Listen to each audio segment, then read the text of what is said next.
부자와 나사로에 대한 이 말씀은 주님께서 전한 놀라운 말씀인데 대부분의 교회 또 대부분의 주석가들, 신학자들이 비유라고 주장을 합니다. 그러나 이 말씀은 비유가 아닙니다. 지옥을 부정하는 대부분의 이단들 역시 이 본문을 문학적 비유의 상징이라고 주장합니다. 불의한 청지기의 비유와 달리 이 말씀은 비유가 아니라 주님이 어떤 사람이 하면서 사실을 말씀하셨습니다. 비유가 아니기 때문에 그 설명도 없습니다. 그 자체가 이 말씀이기 때문입니다.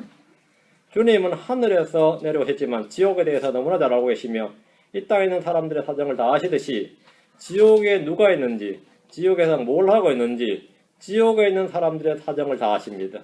주님은 마귀와 그의 천사들 위해 지옥을 만드신 분입니다. 주님은 범죄한 천사들을 지옥에 던지시고 어둠의 사슬에 넘겨주어 심판 때까지 예비해 두셨습니다. 이들은 자기들의 처음 신분을 지키지 않으려고 자기들의 처소를 떠난 천사들로서 큰 심판 때까지 영존하는 사슬로 묶어서 어둠 밑에 예비해 두셨습니다. 주님은 지옥의 열쇠들을 가지신 분입니다. 주님은 사람들에게 지옥의 불, 지옥의 사슬, 지옥의 불꽃, 지옥의 어둠, 지옥의 고통에 대해서 여러 번 반복적으로 생생하게 증언하셨고 수차례 경고하셨습니다. 말씀하시기를 마태복음 10장 28절에 몸은 죽여도 혼은 능히 죽이지 못하는 자들 두려워하지 말고 오직 혼과 몸을 다 능히 지옥에서 멸하시는 분을 두려워하라 했습니다. 혼과 몸을 다 능히 지옥에서 멸하시는 분. 지옥은 주님의 눈앞에 펼쳐져 있습니다. 시편 139편 8절에 내가 하늘로 올라갈지라도 주께서 거기 계시오며 내가 지옥에 내 침상을 펼치라도 보소서 주께서 거기 계시나이다 했습니다. 주님은 하늘과 땅 아래 지옥을 다 보고 계시며 통제하십니다. 지옥은 주님의 눈앞에 있습니다. 다만 15장 11절에 지옥과 멸망도 주 앞에 있거늘 하물며 사람들의 자녀들의 마음은 얼마나 더 그러하리요. 지옥과 멸망도 주 앞에 있다. 몸이 묻히는 무덤은 결코 지옥이 아닙니다. 여호와의 증인들과 같은 이 성경 왜곡자들은 지옥을 무덤이다. 무덤이 지옥이다 이럽니다. 지옥이 무덤이다. 일단 여호와의 증인이라고 이야기하는데 지옥이 무덤이다. 무덤이 지옥이다. 그럼 한국말로 땅기자에 감옥 옥자니까 무덤이 지옥 아니냐 이런 거예요. 지옥은 무덤이 아니고 무덤은 지옥이 아니다. 개역성경에는 음부라고 번역을 했는데 음부는 지옥이 아닙니다. 음부는 지옥이 아니에요. 지옥은 문자 그대로 실제하는 곳으로 이 땅 아래에 있습니다. 사람이 죽으면 믿는 자이든 믿지 않는 자이든 몸은 다 흙으로 돌아갑니다. 그 육신입니다. 믿는 사람이든 믿지 않는 사람이든 영은 모두 그것을 주신 하나님께로 돌아갑니다. 자, 전도서 3장 20절, 21절, 전도서 12장 7절입니다. 이 구절도 이제 개역 성경을 쓰는 사람들은 백독을 해도 알 수 없는 구절입니다. 백독을 해도 이 구절을 이 진리를 알 수가 없어요. 전도서 3장 20절, 21절. 모두가 한 곳으로 가나니 모두가 흙에서 나와 모두가 다시 흙으로 돌아가거니와. 이것은 육신입니다. 이 말씀은 몸에 관한 것입니다. 이것은 신자와 불신자의 구분이 없고 누구나 다 압니다. 불신자들 다 아는 진리예요. 몸이 죽어서 흙으로 돌아간다는 사실은 누구나 다 아는 사실인데 그러면 사람의 영은 어디로 가는가? 이것은 성경의 계시가 없이는 알 수가 없습니다. 21절 3장 21절 위로 올라가는 사람의 영과 땅으로 내려가는 짐승의 영을 누가 알리오? 짐승은 영이 없다는 사람들인데 이 한 구절이 그냥 끝나는 겁니다. 짐승의 영은 내려간다. 사람의 영은 위로 올라가고 짐승의 영은 내려갑니다. 이는 놀라운 말씀인데 이것은 사람 속에 사람의 영을 짓는 이가 하신 말씀입니다. 스가랴 12장 1절에 사람 속에 사람의 영을 짓는 이, 사람 속에 사람의 영을 지으신 분께서 그 영을 회수해 가시는 겁니다. 사람의 영은 몸과 마찬가지로 주님이 지으신 창조물입니다. 사람의 영은 주님이 지은 창조물이에요. 사람 속에 사람의 영을 짓는 이가 말하노라 했습니다. 전도서 뒤로 갑니다. 12장 7절. 전도서 12장 7절. 따로 해석이 필요 없습니다. 그러니까 읽으시면 돼요. 전도서 12장 7절. 그때 흙은 전에 있던 대로 땅으로 돌아가며 영은 그것을 주신 하나님께로 돌아가려다. 흙은 전에 있던 대로 땅으로 돌아가며 몸입니다. 영은 그것을 주신 사람 속에 사람 영을 지으신 분인데 사람 속에 있는 영은 그것을 주신 하나님께로 돌아가려다. 사람의 몸과 영은 죽은 후에 가는 곳이 다릅니다. 몸은 흙으로 영은 하나님께로 옵니다. 어떤 사람 그럼 혼은 어떻게 됩니까? 어떤 사람이 혼은 하늘로 가지만 어떤 사람의 혼은 지옥으로 갑니다. 지금 죄를 지은 천사들과 죄인들의 혼이 가 있는 곳은 지옥입니다. 천연왕이 끝날 때까지 지옥은 자기 안에 있는 죽은 자들을 넘겨주지 않습니다. 천연왕이 끝날 때 지옥은 자기 안에 있는 자들을 넘겨주고 지옥 자체가 불호수에 던져집니다. 우리 이 사실을 성경을 통해서 분명히 알 수 있습니다. 주님께서 어떤 부자에게 일단 불의한 청직에 대해서 말씀해 주실 때 탐욕스러운 바리새인들은 그분을 비웃었습니다. 부자는 하늘의 왕국에 간다. 부자는 하늘로 간다. 이것이 바리새인들의 굳건한 믿음이었고 그들의 교리였습니다. 그들의 늘 가르쳐왔던 바예요. 바리새인들은 부자가 되는 것, 재물을 얻는 것은 하나의 복이요 하늘의 왕국에 들어가는 확실한 길로 여겼습니다. 주님께서 불의한 만몬, 불의의 만몬이라고 하신 말씀을 그들은 듣고 비웃었습니다. 그런 건 없다 이거죠. 만몬, 불의의 만몬이라는 건 없다. 그들은 그런 주님의 가르침은 너무나 생소한 것일 뿐 아니라 그건 이질적인 것이었다. 복은 그건 복이지 불의의 만몬이라 이게 말이 되냐 이거. 주님은 부자가 하늘에 들어가는 것이 심히 어렵다. 극히 적다고 하셨습니다. 주님은 어리석은 부자에 대해서 말씀하셨습니다. 주님은 부자에 대해서 파이널 설교가 있는데 이게 바로 파이널 설교예요.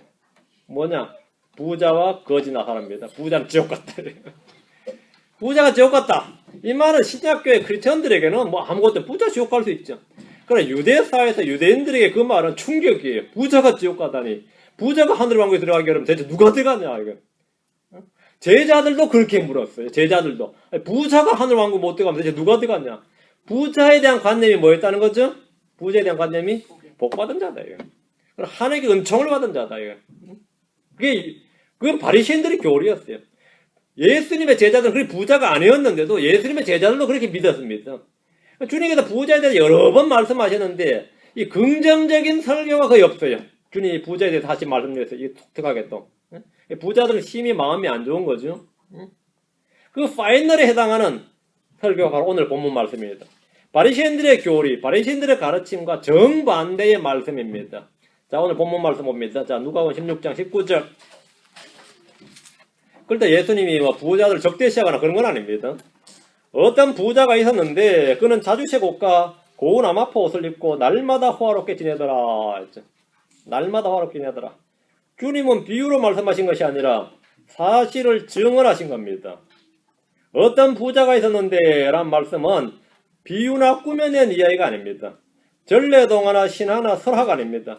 오늘 거의 성경을 연구한다 공부한다는 사람들이 쏟아내는 말 중에 하나가 이것은 당시 유대에서 유명했던 이집트의 민화란 겁니다. 여러분이 만약 주석서 좀 읽는 사람들은 다 그 이야기 들을 수 있습니다. 이건 이집트의 민화다. 이와 비슷한 기록은 외경에도 나옵니다. 그러나 주님의 이 말씀은 실제 지옥을 말한 것이 아니라 교훈을 주기 위해서 꾸며낸 이야기다는 거예요. 주님이 구라쳤다 이 말이 한마디로.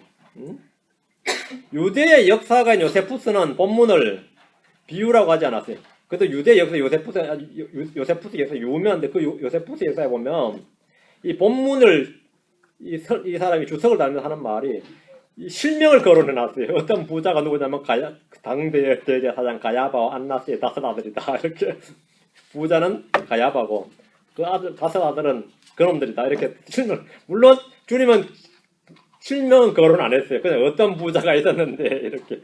근데 주님께서 과거로 말씀하셨으니까 가야바가 아닐 수도 있고 아니면 가야바 아들 중 미리 하나 죽은 사람 뭐 그 당시 죽은 사람일 수도 있는데 하여튼 요세푸스 역사에 나에 그렇게 딱 기록되어 있습니다. 그 사람 비유를 안 봤습니다. 당연히 우리도 비유를 안 봅니다. 이런 부자는 어느 시대나 어느 사회에나 있습니다. 많은 사람들이 욕하면서도 부러워하는 부류가 이런 사람이죠. 고운 아마포옷을 입고 날마다 호화롭게 지내더라. 부자 욕하면서도 얼마나 부자 되려고 열망해요. 심지어 크리스천들도 부자 되게 해주세요 하고 얼마나 기도합니까? 크리스천들이. 여러분도 그렇게 기도합니까? 아니면 먹고 살 만큼 해주세요 이렇게 기도합니까? 부자 되게 해주세요. 부자 되세요. 욕하면서도 사실 자기들이 그렇게 부자가 되고 싶어하지 실제로. 20절 21절 또 나사로라 하는 어떤 거지가 있었는데 예수님이 두 명을 말합니다. 그는 헌대투성이로 부자의 대문에 누워 부자의 상에서 떨어지는 부석이로 뼈를 채우려 하더라. 또한 개들이 와서 그의 헌대를 핥더라. 주님은 부자 이름을 밝히지 않으셨는데 거짓 나사로는 실명을 밝히고 있습니다. 나사로는 거지일 뿐 아니라 몸이 헌대투성이었습니다. 몸이 헌대투성이다. 이거. 참 불쌍하죠. 건강에 가장 큰 위협, 사람의 건강을 가장 크게 위협하는 건 뭔지 아세요? 가난입니다.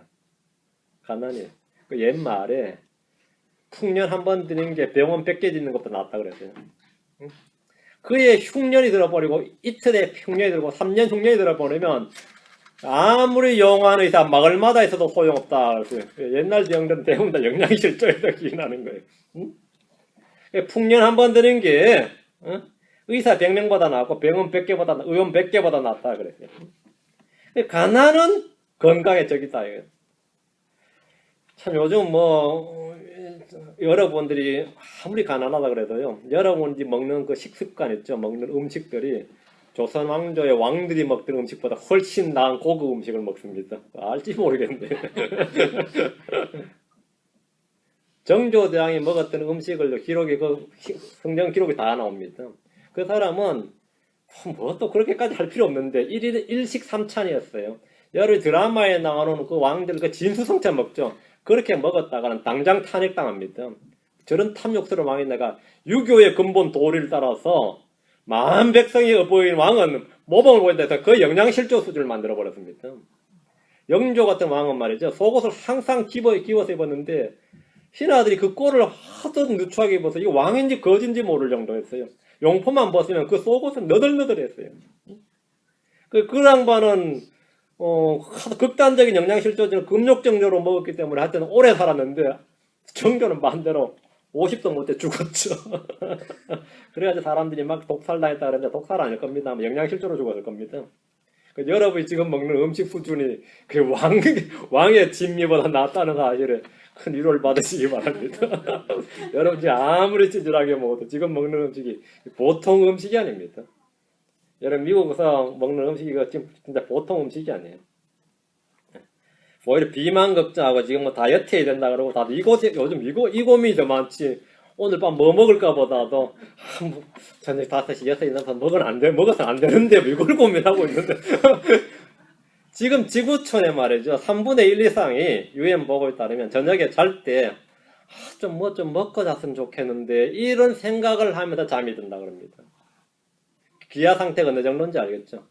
지금 여러분이 지금 먹어서 안 되는데요. 자꾸 손이 갔네. 이러면 지금 잠드는 사람, 저녁을 보낸 사람들은 좀 회개해야죠, 사실은. 여러분이 가난하다고 해도 결코 가난한 게 아닙니다. 주님께서 배부른 소리 하고 있네 그래요. 여러분이 그거 기도하면 이게 지금 배부른 소리 하고 있네. 지금 나사로가 지금 말이죠. 거지인데 그냥 거지가 아니라 몸이 헌대투성이었어.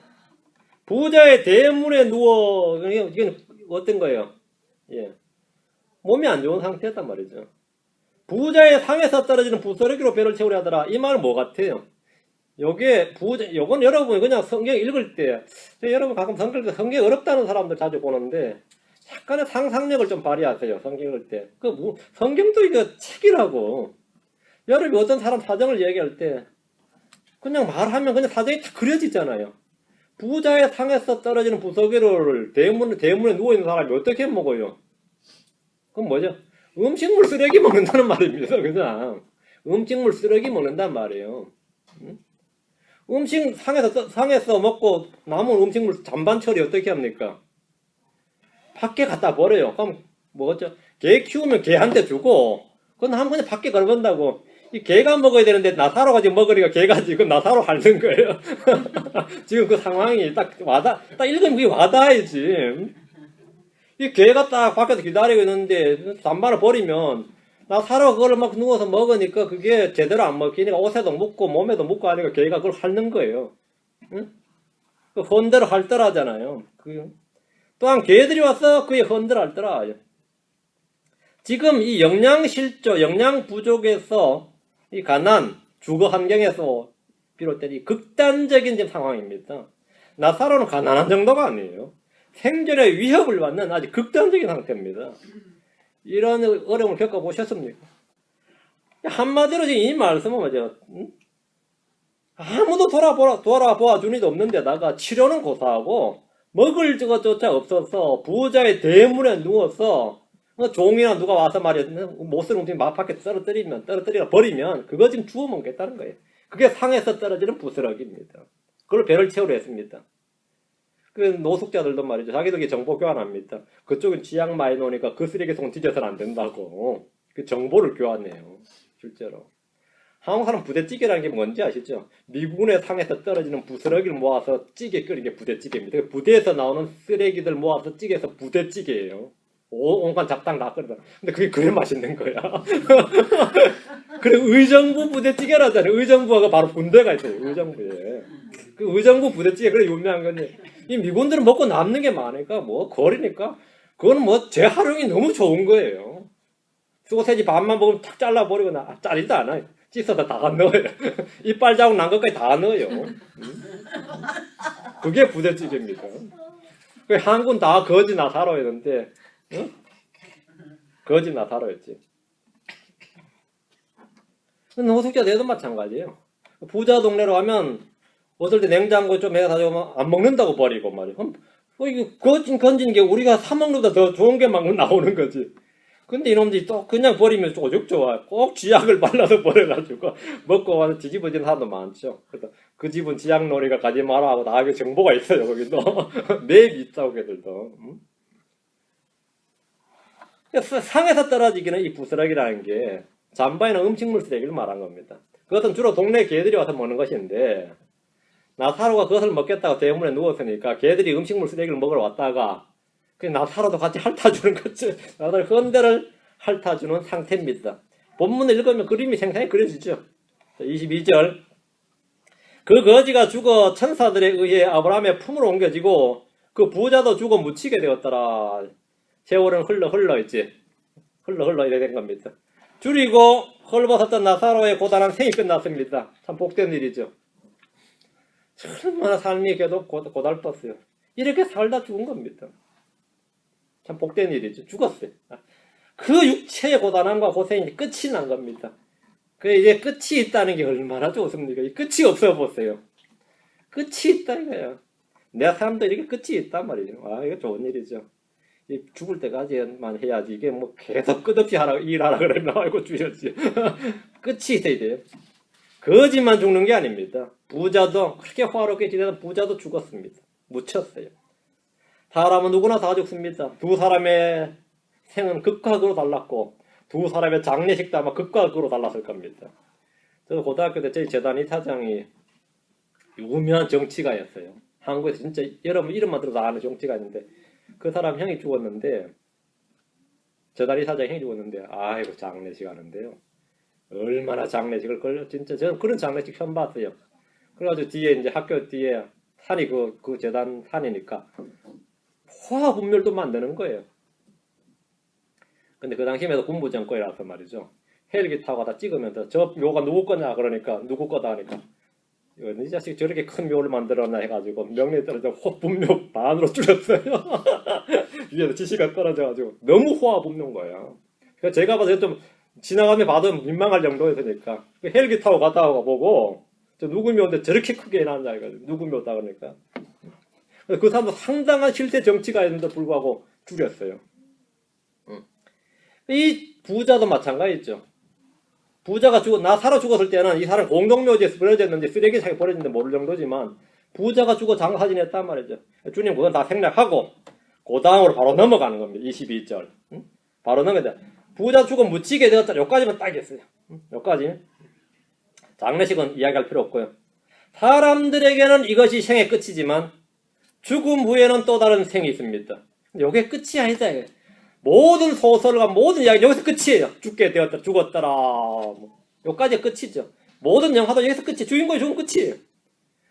주님은 여기서 시작이라고 그러죠. 죽었더라, 묻히게 되었더라 끝이 아닙니다. 사람들에게는 세상에서는 이게 끝입니다. 그러나 사람이 죽은 후에는 또 다른 생이 있습니다. 나사로가 죽자 천사들은 그를 아브라함의 품으로 옮겼습니다. 당연히 시체로 옮긴 게 아닙니다. 혼을 옮겼죠. 그의 몸은 이 땅에 묻혔지만 그의 혼은 천사들에 의해서 아브라함의 품으로 옮겨졌습니다. 부자도 죽어 묻혔다면 그의 혼은 어디로 갔습니까? 당시 유대인들의 관점과 바리새인들의 교리에 따르면 부자는 당연히 아브라함의 품으로 가야 됩니다. 나사로는 당연히 어디 갔죠? 지옥 가서 있었죠. 아브라함의 품이란 구약 성경에 나오는 표현이 아니고 당시 유대인들 사이에서 낙원을 일컫는 일반 용어입니다. 그 당시 유대인들이 쓰는 용어예요. 유대인들이 쓰는 일반 용어가 아브라함의 품인데 자기들은 아브라함의 자손들이다 이거예요. 근데 아브라함이 죽었는데 구약 성경 표현이 죽어 조상들에게 묻혔더라 이랬어요. 그래서 전부 다 같은 아브라함이 있는 곳으로 같은 곳으로 간다 해서 아브라함의 품이라 그럽니다. 캐톨릭 신자들은 뭐라 그러죠? 마리아의 품이라 그러죠. 마리아가 있는 곳으로 간다는 말이에요. 우리는 어디 가죠? 예수님의 품으로 가죠. 죽어 하나님 품으로 갔다 그래요. 죽어서 뭐라 하나님 품으로 갔다 이 말이에요. 그 품이란 말은 그 말입니다. 아브라함의 품으로 갔다는 말은 뭐죠? 아브라함이 있는 곳으로 갔다는 뜻입니다. 아브라함은 어디 있겠어요? 낙원에 있단 말이에요.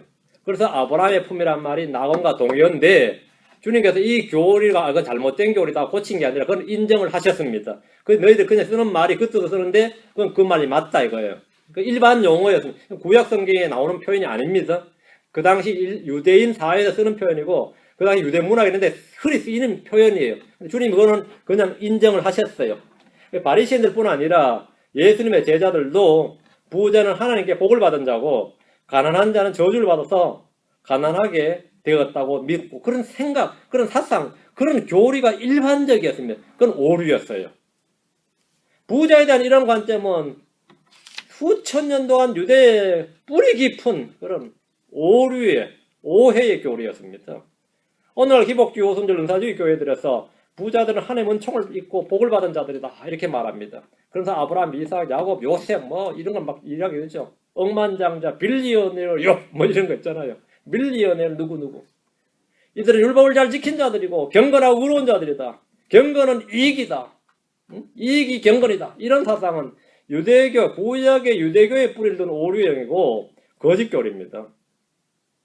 주님은 부자들에 대해서 점수를 주고 후하게 평가하는 이런 것들에 대해서 여러 번 단호하게 철퇴를 가하셨습니다. 대표적인 말씀이 이겁니다. 마태복음 19장 23절 24절에 그때 예수님께서 자기 제자들에게 이르시되 진실로 내가 너에게 이르노니 부자는 하늘의 왕국에 들어가기가 어려우리라. 내가 다시 너에게 이르노니 낙타가 하늘길로 지나가는 것이 부자가 하늘의 왕국에 들어가는 것보다 쉬우니라 하시매. 이거 뭐 부자들만 놀란 게 아니라 예수님의 제자들도 놀라버렸어요. 어떻게 그런 말씀이. 이 말씀은 당시 유대인들에게 정신적 충격을 줄 만한 혁명적인 말씀이었습니다. 또 부자와 가난한 과부가 성령 보고 예물을 넣는 걸 보시고 부자들이야 뭐 돈 많이 넣죠. 가난한 과부는 2렙돈을 넣었는데 주님께서 하신 말씀이 부자보다 가난한 과부가 더 넣었다 그 정도가 아니라 오늘 넣은 부자들 전체가 넣은 것보다 가난한 과부가 넣은 게 더 많이 넣었다는 거예요. 2렙돈을. 누가복음 21장 3절에 이르되 진실로 내가 너에게 이르노니 이 가난한 과부가 그들 모두보다 더 많이 넣었도다. 부자에 대한 관점과 이 가치관 기준을 완전히 바꿔놔 버렸습니다. 이것은 하나님의 장부의 회계 방식입니다. 하나님께서 회계 장부에 누가 제일 많이 넣느냐 할 때 순서가 가난한 가구 2렙돈 넣는 사람 제일 위에 1번 오늘의 베스트 기버다 이거예요. 오늘 최고 많이 준 사람이에요. 여러분들한테 베스트 기버 되라 그러지 않고 치열 기버가 됐어요. 즐거이 내는 자, 기쁘게는 마음에 후하게 거리낌 없이 내는 자. 많이 내는 자가 아니라 치열 기버가 되라 말이에요. 이것이 하나의 장부의 회계 보고예요. 신약에서 주님은 부자들에 대해서 그렇게 호의적인 언급이 별로 없습니다. 너희 부자들아 화해술지어다 뭐 이런 말씀이 있어요. 그러니까 주님께서 이렇게 말씀하셨는데 이것은 당시 유대 사회가 부자에 대한 워낙 왜곡된 교리와 관점 그런 걸 가지고 있었기 때문입니다. 이 3절 그가 지옥에서 고통 중에 눈을 들어 멀리 아브라함과 그의 품에 있는 나사로를 보고 죽어서 묻힌 부자는 지금 어디 있습니까? 몸은 이제 좋은 호화분묘에 있어요. 그렇죠? 당시 유대인들이 일반적으로 생각했던 것과는 정반대로 지옥에서 고통 중에 눈을 들어 아브라함과 그의 품에 있는 나사로를 보고 있습니다. 그의 품, 아브라함의 품 말이에요. 아브라함의 품이란 말은 아브라함이 있는 장소, 낙원을 일컫는 말입니다. 거지로 살다 죽은 나사로는 아브라함과 함께 아브라함의 품에 있었습니다. 아브라함의 품에 있다 그래서 아브라함의 품에 뭐 애기 안겨 있는 것을 안겨 있단 말이 아니라 아브라함의 품이란 말이 그 장소를 말합니다. 호화롭게 살던 부자는 죽어서 지옥에서 고통 중에 눈을 들어서 그들을 보고 있었습니다. 죽어보니까 그는 지옥에 있었고 자기 때문에 누워버린 음식을 먹던 누워서 버린 음식을 먹던 나사로는 아브라함의 품에 있었습니다. 죽기 직전까지 그는 자신이 그곳에 있을 줄로 알았을 겁니다. 죽기 직전까지만 해도. 그렇죠? 임종 직전에 가족들이나 친구들, 랍비나 율법사들이나 친분이 있던 바리새인들은 다 와서 이제 곧 죽으면 말이야. 잠시 후면 아브라함의 품에 있게 될 것이다. 이렇게 위로의 말을 건넸을 겁니다. 만약 캐톨릭 교도였다면 죽어가는 교인들에게 종부성사를 집행해주면서 죽으면 곧 낙원에 간다. 이렇게 말해줍니다. 그거는 사는 사람들이 지들끼리 하는 말이고, 근데 죽어보니까 이게 웬일이야. 방금까지 종부성사를 받았는데 분명히 낙원 간다고 말했는데 죽어보니까 지옥의 불 속에 있는 거예요. 이 부자가. 이 본문이 그 이야기입니다. 죽음은 몸이 잡는 것이지 안식교의 주장처럼 혼이 잡는 것, 혼의 수면이 아닙니다. 당시 유대인들이 아브라함의 품이라고 불렀던 아브라함의 품은 저 하늘에 있는 것이 아니라 땅 아래에 있었습니다. 주님은 이곳을 낙원이라고 부르셨습니다.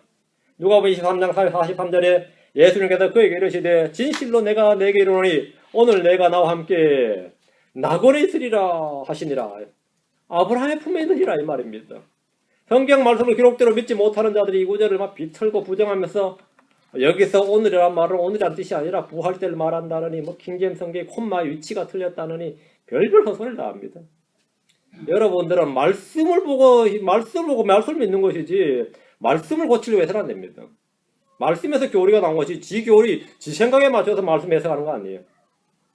나사로는 죽은 그날 아브라함의 품, 즉 낙원으로 옮겨졌습니다.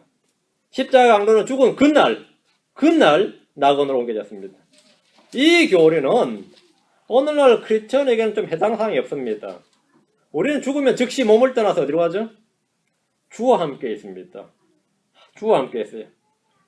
고린도서 5장 8절, 빌립보서 1장 3절 두 번 읽어봅니다. 고린도서 5장 8절, 빌립보서 1장 3절. 고린도서 5장 8절, 빌립보서 1장 3절.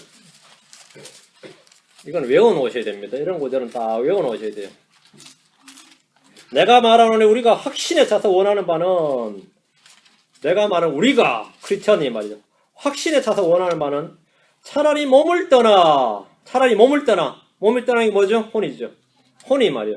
차라리 몸을 떠나 주와 함께 있는 그것이니라. 몸을 떠나 주와 함께 있는 것이에요. 빌립보서 1장 3절. 떠났어. 어딜 떠나요? 몸을 떠나요. 아니면 이 세상을 떠나죠. 떠났어. 누구와 함께 있는다고요? 그리스도와 함께 있기를 바라며 내가 둘 사이에 끼어 있느니라. 그것이 훨씬 더 좋구나. 떠났어. 그리스도와 함께 있는 것이 훨씬 더 좋다예요.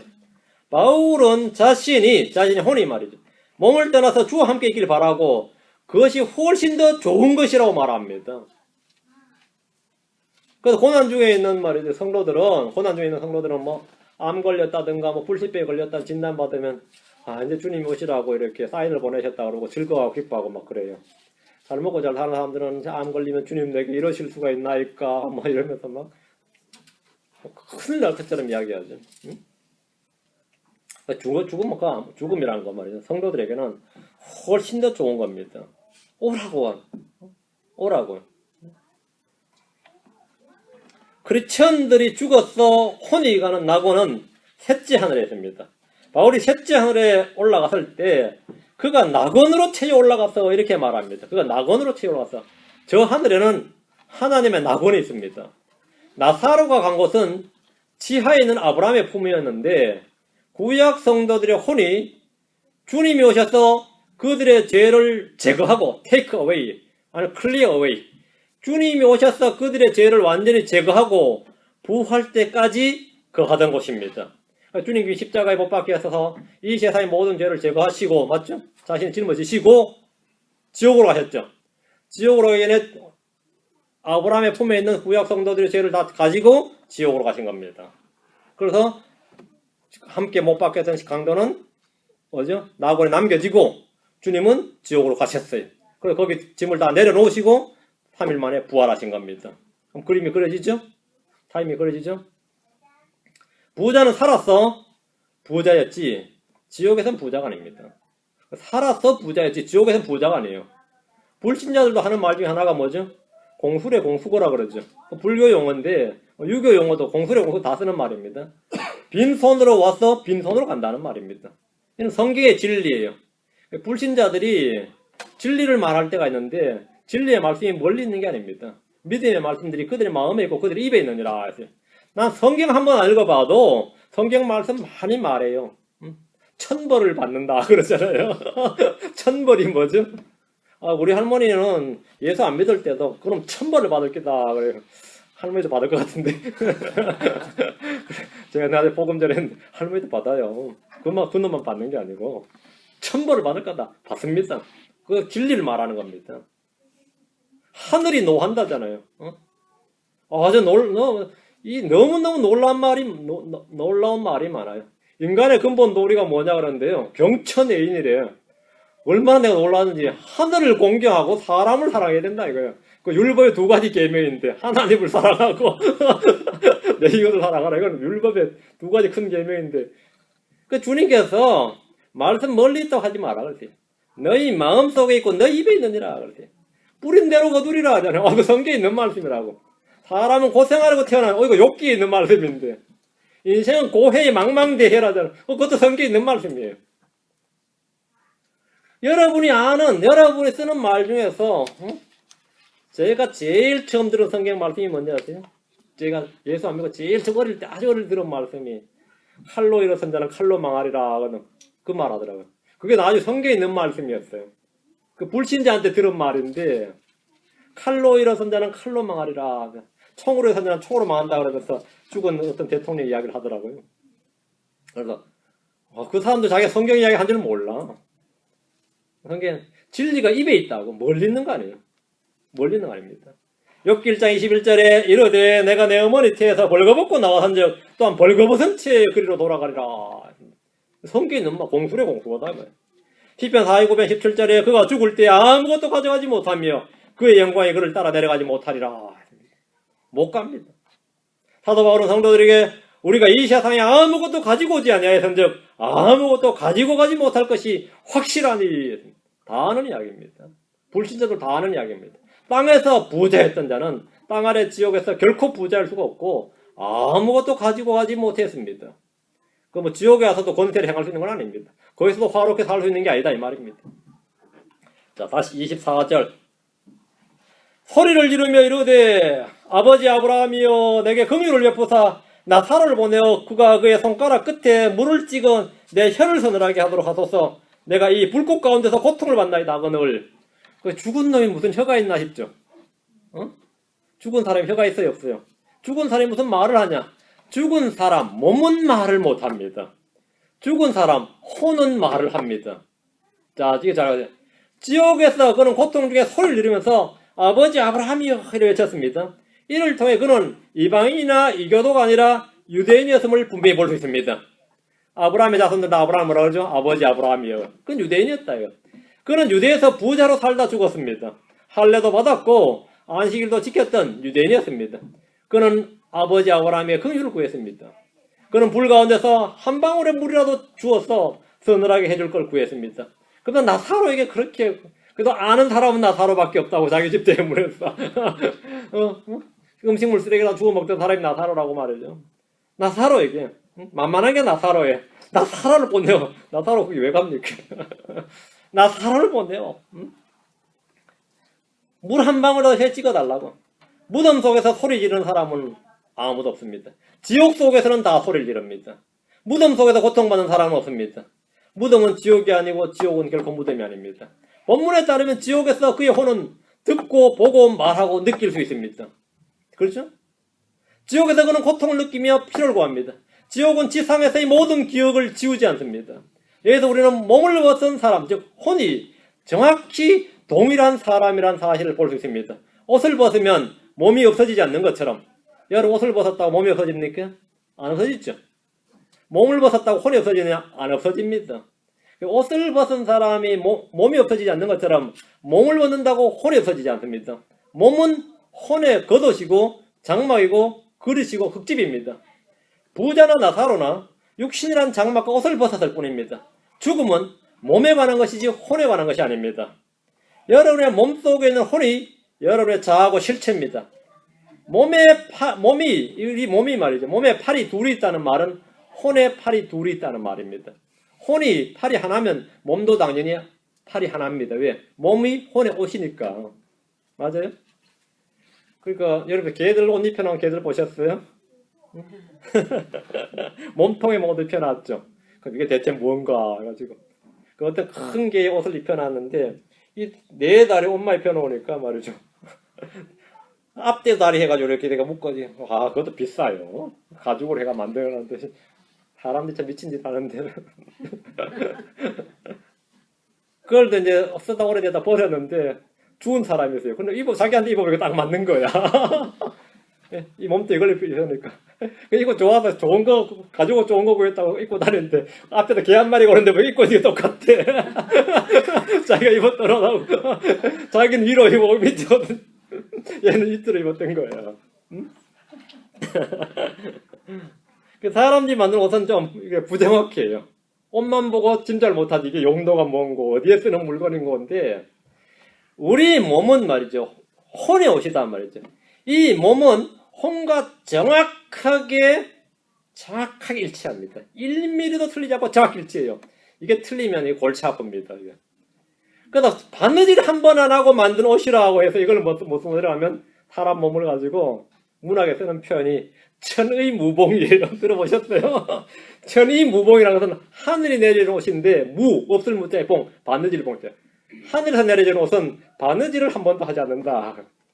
얘는 찢어가지고 또 우리 병원 가서 바느질 여러 번 하신 사람들은 보세요.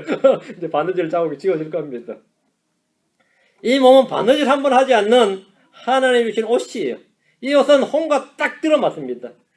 이 옷을 벗으면 혼이 드러나는데 혼과 몸은 정확하게 같습니다. 혼과 몸은 정확히 같아요. 몸이 혼의 옷이라면 말이죠. 그 실체가 있는 거죠. 이런 말씀을 읽을 때 이 말씀은 비유다. 이 말씀은 사실이 아니다. 이렇게 한다면 그는 불신의 유대인들과 같습니다.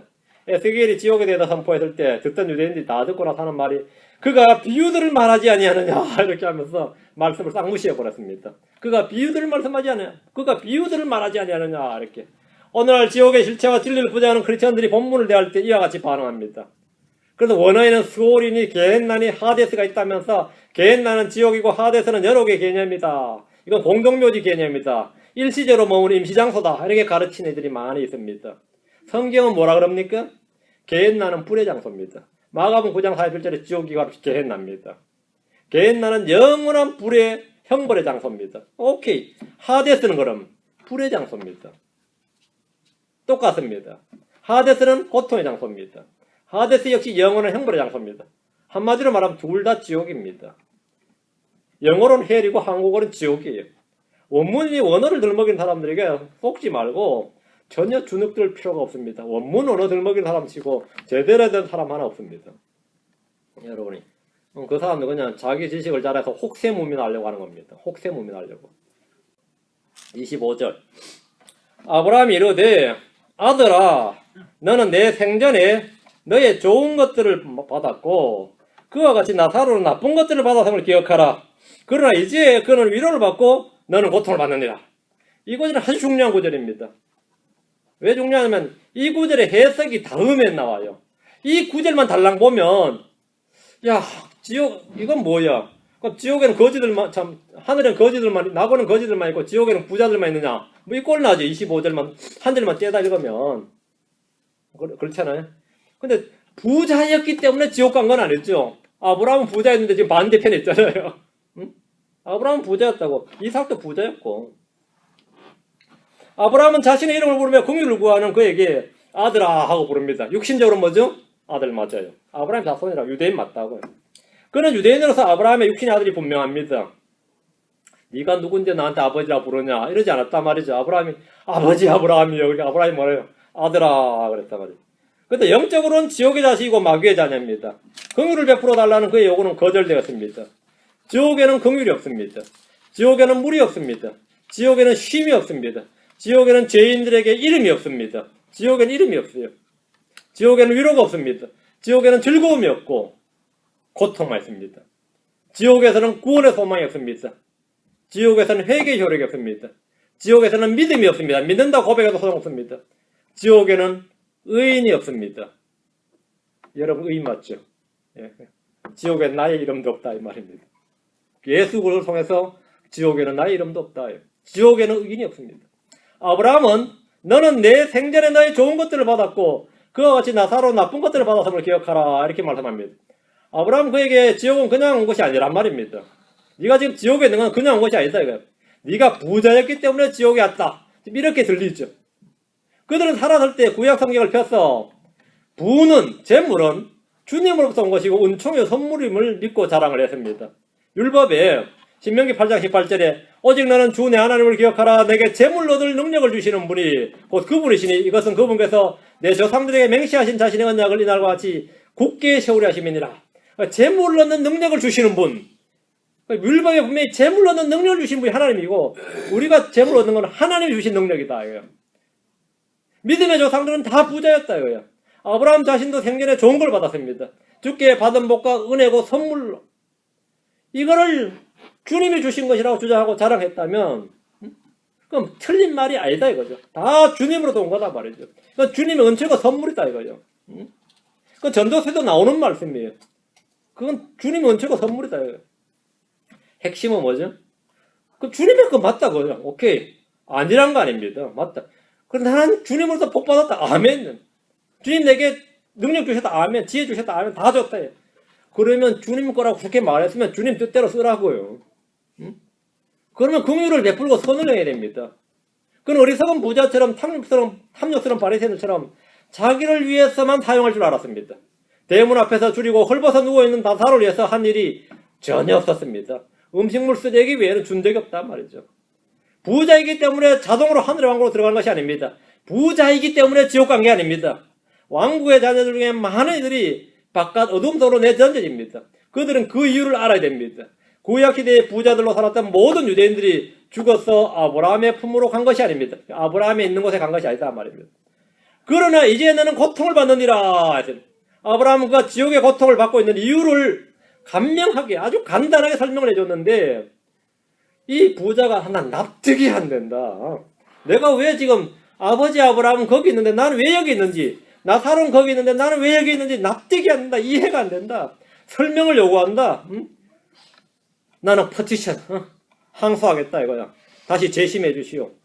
청문회 열어주시오. 이럴 수가 없는 거였단 말이죠. 왜? 자기도 수긍할 수밖에 없었어요. 오늘날 크리스천들은 이 구절이 문제가 됩니다. 왜?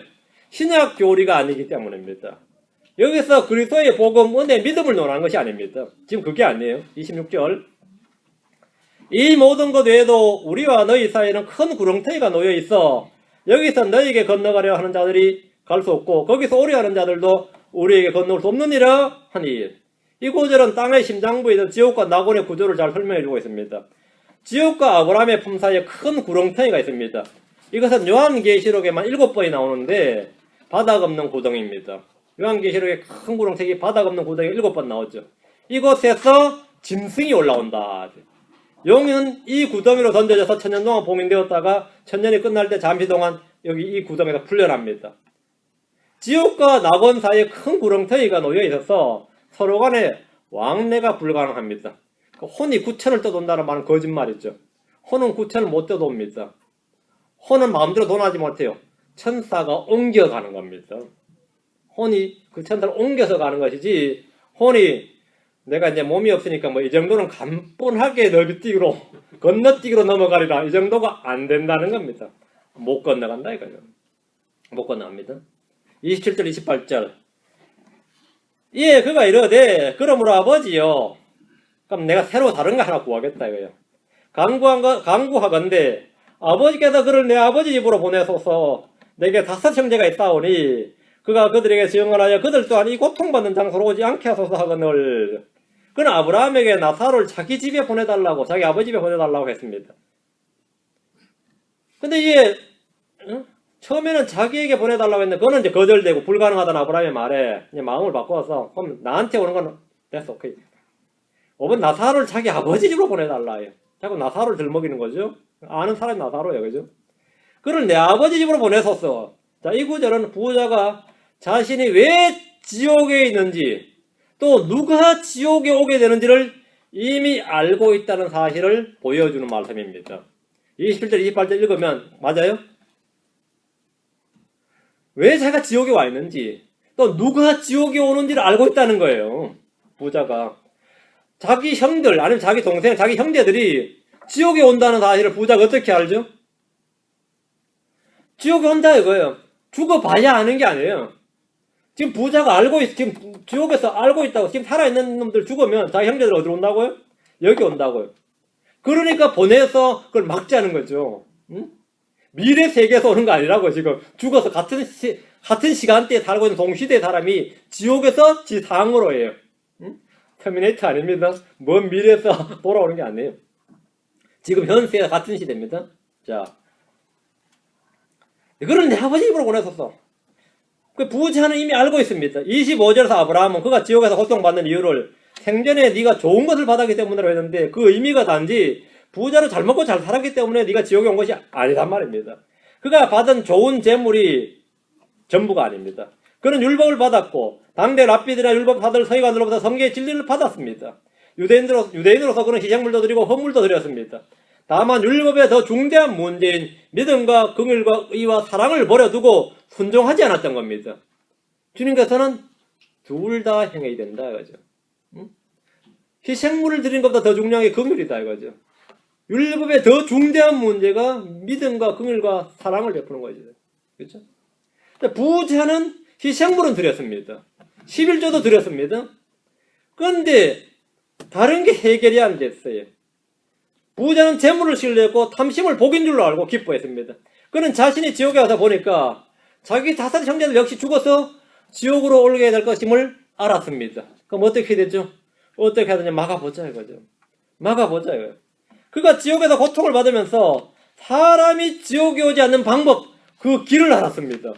사람이 지옥에 오지 않는 방법이 뭐죠? 누군가 그들에게 가서, 누군가 어떻게 하든지 그들이 가서 의와 절제와 심판을 증언해서, 부자로 살고 있는 형제들에게 말이죠. 의와 절제와 심판을 증언해서 다가올 심판을 피하는 겁니다. 주를 두려워하고 주님의 뜻을 행하는 겁니다. 율법을 듣기만 해서 자신을 속이는 자가 아니라 행하는 자가 되게 하는 겁니다. 누군가가 이 사실을 형제들에게 전해줘서 그들이 회개하고 회심하여 새롭게 되면 그는 이 고통의 장소로 오지 않게 된다는 겁니다. 죽은 나사로를 살려서 보내면 다들 형제들이 지옥에 오지 않도록 해달라는 그의 간구가 연민이, 우리가 읽으면서 그냥 연민이 가죠. 그들이 회개하게 해달라는 거예요. 회개하게 해달라. 회개하면 지옥 안 온다는 거예요. 29절. 아브라함이 그에게 이르되 그들에게 모세와 대언자들이 있으니 그들이 저들의 말을 들을 것이니라 하며, 아브라함의 대답은 간단합니다. 죽었다 살아난 사람의 증언을 듣고 믿는 것이 아니라 죽었다 살아난 사람의 증언을 통해 뭐라고요? 회개하는 것이 아니라 이미 그들에게 있는 주의 말씀, 성경을 듣고 믿으라는 겁니다. 그들에게 모세와 대언자들이 있으니 그들이 저들의 말을 들을 것이니라. 성경을 통한 구원, 말씀에서 나오는 믿음을 통한 구원이 우리 주님의 방법입니다. 천국 간증이나 지옥 간증으로 사람을 구원한 것이 아닙니다. 그건 주님의 방법이 아닙니다. 그건 누구 방법이죠? 사기꾼들의 방법이에요. 사기꾼들 방법입니다. 목사님이 하도 부흥이 안 돼가지고 목사들 모임에 가가지고 요즘 잘 나간다는 천국 간증 집회하는 분 연락처로 그걸 안다고 우리 교회 한번 데려다 간증 한번 얘기해서, 지옥 갔다 온 사람 있지 왜요? 그 사람 간증 잘해? 그럼 잘해. 얼마 주면 돼? 한 번 본데 얼마 주면 돼? 한번 불러야지. 요 따위 식으로 해서 말이죠. 사람들 겁줘가지고 구원받는 거 아닙니다. 그건 주님의 방법이 아니에요. 그건 누구 방법이라고요? 사람들의 방법입니다. 누가 좀 더 그럴싸하게 하는 사람으로서 사실이든 아니든 중요하지 않아요. 하여튼 잘하는 놈이 와가지고 사람들 한번 확 띄워주면 돼. 그 사람 잘해. 묻는 게 그거 목사들끼리 모여서 하는 말이에요. 그 사람 잘하냐고. 근데 그 사람 진짜냐? 그걸 안 물어요. 가짜해도 상관없어. 사람들만 띄워주면 돼. 뭐 뭔지 알겠어요? 그 사람 잘해. 엄청 잘해. 헌금 엄청 거쳤어. 불러봐. 미친 장사 아니에요. 요런 짓을 지금 하고 있어요. 그런데 또 그 집회하고 나서 성도를 은혜 받았다고 또 얼굴이 환해지니까 또 목사님 잘했어, 잘 불렀어, 다음에 한 번 더 오세요. 근데 그 사람도 더 잘 나간 놈 있다고 또 그놈 섭이에요.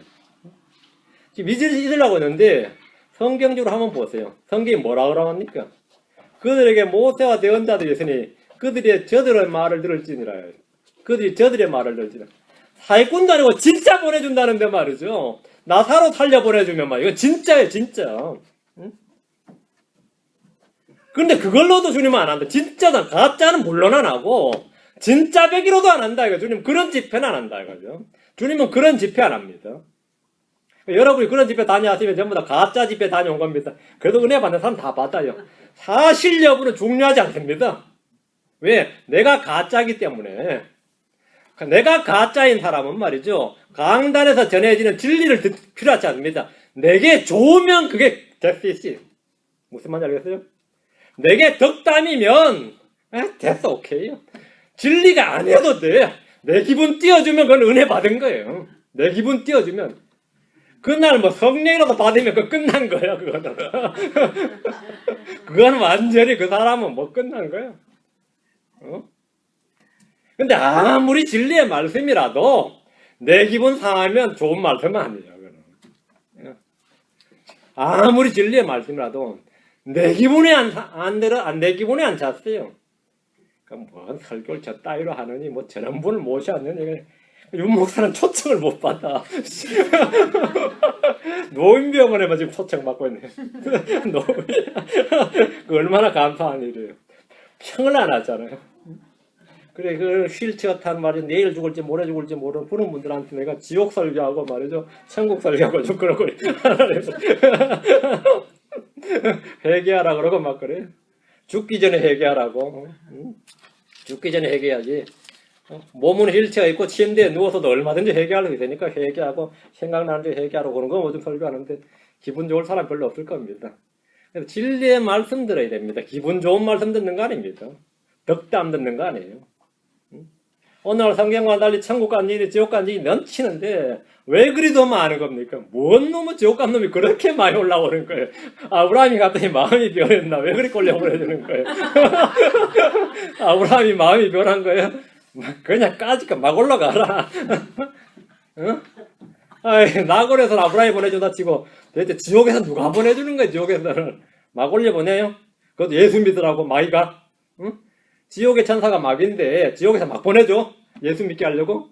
마귀가 그런 또 선한 일을 할 일이 있나? 그게 어찌 가능한 일이에요? 상식이 있으면 이 돌대가리들 아니라 돌머리들도 아니고 돌마음들 하지. 이 완악한 마음. 어째 그래 상식이 없어요? 어째 그래요? 그걸 어떻게 사실이라고 믿고 앉아 듣고 있느냐고요? 어째? 그리고 말이죠. 진짜 나오간 사람은 진짜 많이 나오간 같다면 하나님 가라 그래도 제발 주여 보내지 마고 그런 더러운 세상을 겨우 하늘에 올라왔는데 왜 나를 보내냐고. 하루라도 살아본 사람은요 땅에서 천년 살라도 차라리 하늘에서 나를 죽여주고 그러거든요. 나를 다시 땅으로 내려보낼 바는 차라리 여기서 여기서는 안 죽는다니까. 그런 일, 천국 간증, 지옥 간증이 있을 수가 없는 겁니다. 있을 수가 없어요. 있을 수가 없어요. 성경은 그런 식으로 사람들에게 복음을 전하지 않습니다. 사람을 구원하는 복음은 성경 속에 있습니다. 바울은 디모데에게 보낸 편지에서 이렇게 말합니다. 디모데후서 3장 15절에 또 어린아이 때부터 내가 거룩한 성경 기록들을 알았나니 그것들은 성경 기록들은 능히 너를 지혜롭게 하여 그래서 예수님 안에는 믿음을 통해 구원에 이르게 하느니라. 성경이 구원에 이르게 한다. 그것들이 너를 뭐라고요? 구원에 이르게 한다. 디모데는 어머니와 외조모님의 영향으로 어릴 때부터 성경 기록들을 알았고 그것들이 디모데를 구원에 이르게 한다고 말합니다. 그들이 저들의 말을 들을 것이니라. 이 말씀은 불변의 진리입니다. 30절 아니니이다. 아버지 아브라함이여 만일 어떤 사람이 죽은 자들로부터 그들에게 간다면 그들이 회개하리이다 하니 요 말, 이 30절에 핵심이 있습니다. 이 부자는 왜 자신이 지옥에 와 있는지를 알고 있고 자기 형제들이 지옥에 오는 걸 막는 방법을 알고 있습니다. 그게 뭐죠? 회개하리이다 이겁니다. 그들이 회개하리이다 이거예요. 그 회개가 필요하다 이거예요. 나는 회개가 필요했다 이거예요. 근데 회개하지 않고 여기 왔고 지금 살아있는 사람들한테 기회가 있으니까 회개해서 여기 오지 않게 해달라는 겁니다. 회개해서. 회개하면 된다. 부자든 가난하든 그게 중요한 게 아니다. 근데 지금 형제들은 부자이기 때문에 자기가 알고 있었던 것처럼 바리새인들이 가르친 거짓 교리처럼 속았어. 부자니까 죽어서 나고 가실 거요. 아브라함 뿌러 가실 거요 하면서 병상에 누워서 말이야. 아무리 덕담을 많이 들어도 와보니까 죽어버리 지옥이더라 이거예요. 회개해야 된다 이거죠. 그 회개시키기 위한 방법으로 나사를 살려서 보내주자. 아브라함 뭐라고요? 성경 기록이 있다고. 성경이 있다고. 그걸 족하다고. 이 양반이 하는 말이 골짜기죠. 아니니다 아브라함이요. 아니니다 아버지 아브라함이요. 아브라함의 말을 지금 정면 노하잖아요.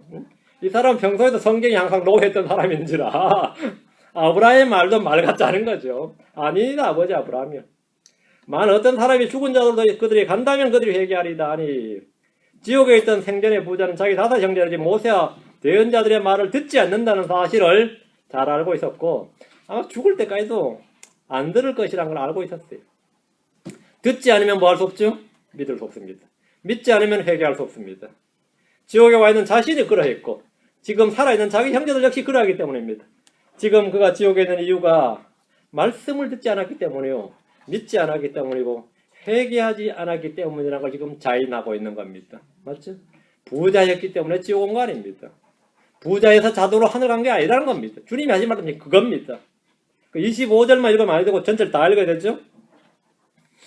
그가 지금 지옥에 와 있는 이유, 형제들이 지옥에 오게 될 이유, 그걸 정확히 알고 있는 겁니다.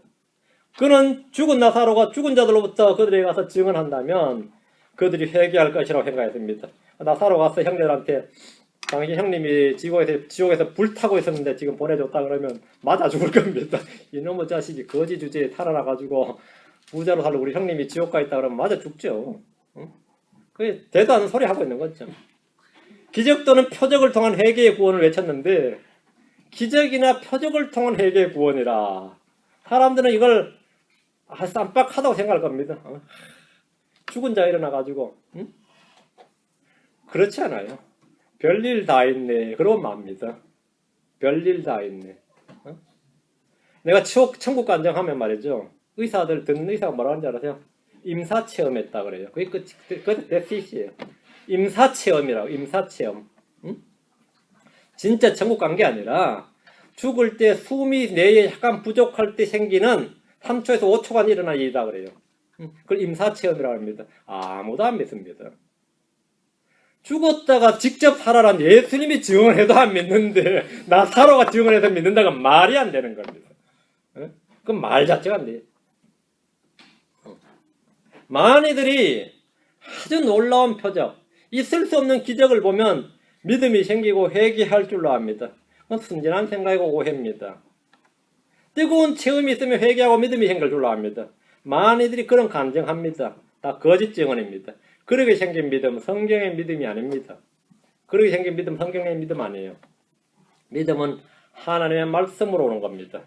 죽은 자들로서 살아난 사람의 증언보다 이미 기록된 성경 말씀이 훨씬 더 강력합니다. 기록된 성경 말씀으로도 내한테 안 믿어졌는데 죽었다 살아난 사람의 말이 믿어진다 그러면 그 사람의 믿음은 참된 믿음이 아닙니다. 성경은 하나님의 말씀은 살아있고 권능이 있어. 하나님의 말씀은 살아있고 권능이 있어.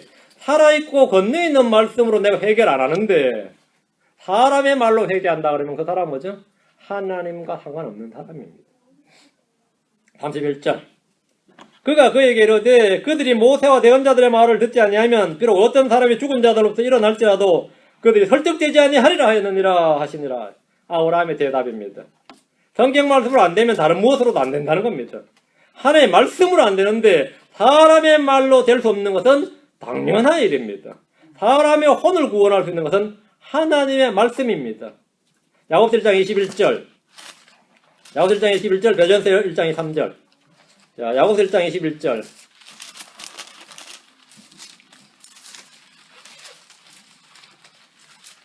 그러므로 모든 더러움과 넘치는 악을 내버리고 접붙여진 말씀 곧 능히 너희 혼을 구원할 수 있는 말씀을 온유함으로 받으라.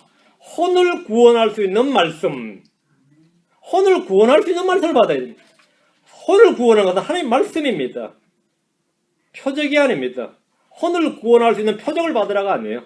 혼을 구원할 수 있는 하나님의 말씀을 받으라 합니다. 죽었다 살아난 사람의 체험이나 간증이나 유명인사들의 간증 집회나 찬양 집회나 은사 집회 같은 그 무당투닥거리 하는 짓이죠. 그런 교회 행사들에 쫓아다니면서 믿음 키우겠다는 발상 자체가 미친 짓입니다. 그게 미친 짓이에요. 사람을 다시 태어나게 하는 것은 하나님의 말씀입니다. 베드로 1장 3절. 베드로 1장 3절. 너희가 다시 태어난 것은 썩을 씨에서 난 것이 아니요 썩지 아니할 씨에서 난 것이니 살아있고 영원히 가는 하나님의 말씀으로 된 것이니라. 구원도 하나님의 말씀, 혼의 구원도 하나님의 말씀이고 영의 거듭남도 하나님의 말씀입니다. 다른 무엇이 되는 거 아닙니다. 다른 무엇으로 될 수 있다고 생각하는 자체가 불신입니다. 그 자체가 오류예요. 지옥에 있는 이 부자는 다른 무엇으로 될 수 있다고 생각을 했습니다. 주님은, 아브라함은 그 자체, 그 생각 자체가 틀려먹었다 이거예요. 그 자체가 오류고 거짓이다 이거예요. 그래도 하늘에서 기적 보면 낫지 않을까요? 안 나아요. 그게 훨씬 더 낫지 않을까요? 안 낫다니까요. 여러분 오늘 별별 체험 많이 하신 분들 있을 겁니다. 그 별별 체험이 여러분 믿음을 키워줬다고 생각합니까? 믿음 안 키워줬습니다. 여러분 지금 이 말씀 접할 때, 이 말씀에 빠져들어야 돼요. 이 말씀에 빠져들면 다른데 정신이 안 갑니다. 근데 말씀에 빠져들지 못하면 자꾸 다른데 관심이 가요. 말씀도 말씀이지만 어쩌고 저쩌고 이러면서 말씀에 빠져들어야 돼요. 아세요? 이 말씀에 빠져들어 버리면요 다른 건 보이질 않습니다. 여러분 눈먼 사람이라는 말 들어보셨죠? 응? 눈먼 사람이라는 게 뭐죠? 그 사람한테 사랑에 빠져버리면 뭐 속에서 무슨 호르몬이 나오는지 뭐가 나오는지 다른 건 안 보인다잖아요. 응? 안 보인다잖아요. 그럼 나중에 이제 그게 정신 차리고 나오니까 내가 이 사람하고 왜 그랬던가 싶고 내가 그때 미쳤었던가 싶고 그런 거 아니에요. 정신 차리고 나서 보니까 안 그래요? 그 정신 차리고 나서 보니까 그래. 그럼 나중에 다시 또 한참 시간이 지나 보니까 아 그때 얘기 잘했구나 싶고 내가 뭐 어떤 사람하고 막 연애하고 사귄 사람도 가끔 하다 뭐 지금 뭐 그런 사람도 없어서 상담할 일도 없는데 나도 그때 철없는 시대에 상담도 해줬어요. 상담해주면서 갈등한다 그러면 그건 갈등한다는 자체가 사랑 아니에요. 사랑하면 말이죠 틈을 안 줍니다. 정신 차릴 틈을 안 줘요. 정신 차릴 틈을 주면 안 되고 정신 차릴 틈을 안 줍니다. 응? 내가 말씀에 빠져든다는 건 말이죠. 다른 건 잘 눈에 귀에 들어오질 않아요. 그 하나님 말씀에 들어오지 윤목사도 눈에 안 들어오고 교회 꼬라지도 눈에 안 들어오고 앞으로 돈 내라 그랬나 교회 세운다 그랬나 그런 건 아예 고려의 대상이 아니에요. 하나님 말씀에만 그냥 거기에 미치도록 빠져드는 겁니다. 응? 그렇게 빠져들어야 여러분 인생의 행로가 바뀌어요. 비가 와도 말이죠. 집중호우가 쏟아져야 땅에 물줄기가 바뀌고 강줄기가 바뀌고 말이죠. 토지의 지형이 변한 거지 가랑비로는 안 됩니다. 가랑비는 안 돼요. 그냥 감기 걸립니다. 여러분이 제 설교 듣고 가랑비 맞듯이 해서는 안 됩니다. 그냥 빠져들어야 돼요. 목사님 설교 그냥 듣고 또 듣습니다. 그럼 인생의 지형이 변하고 물줄기가 바뀐다. 이거예요. 그저께 제가 내 설교를 하루에 4-5번 있더니 7시간 듣는다는 분을 들었어요. 내가 잘하는 일입니다. 그랬어요. 그러면 인생 지형 바뀝니다. 물줄기 바뀐다고요. 남편도 안 믿는 분이고 자기 가족이 믿는 사람 한 명도 없다고 그래가지고 그렇게 계속 하면 다 이겨낼 수 있습니다. 다 이겨낼 수 있어요. 응? 남편 못 바꿀지 몰라도 갈구는 남편 이길 수는 있어요. 내가 남편 구원을 못 시켜도 남편 이길 수는 있어요. 그런 남편. 그리고 견딜 수도 있고 나중에 그걸 기뻐할 수도 있습니다. 그건 구원시킵니다. 그러면 구원시켜요. 응? 못할 것 같아요. 하나님의 말씀은 살아있고 권능이 있어. 외웁시다. 하나님의 말씀은 살아있고 권능이 있어. 말씀을 믿읍시다. 말씀 믿읍시다. 표적 필요한 거입니다. 말씀이 가장 위대한 표적입니다. 내가 못 믿는 말씀 남한테 믿으라 그러지 말고 나부터 믿어요. 내가 믿어야 그 믿음이 능력을 발휘하는 겁니다. 나는 어째 그래서 목사님 교회 다니지 뭐 어쩌고저쩌고 내가 제대로 믿어야 돼. 내가 여는 기도입니다. 기도합시다.